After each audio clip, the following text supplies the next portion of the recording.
Hey everyone, welcome back. In this tutorial, I'll show you step by step how to link your email address to the contact form on your Wix website. So from your Wix dashboard, select the website you want to edit. Once you're on the home page, click Edit Site. This will open the Wix editor where you can make changes to your site. If you don't already have a contact page, click on Pages in the top menu, then select Manage Pages, then click Add Page. Choose Contact from the list, name the page, and click Done. You can reorder the pages if needed. I'm making it in the third party in my menu. Now that your contact form is added, click on the form section on the page, select Quick Edit.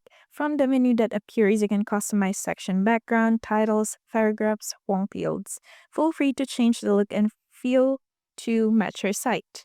To make sure messages from the form are sent to your email, click on the form again. In the Options panel, look for the email settings, then enter the email address where you want to receive messages and save your changes.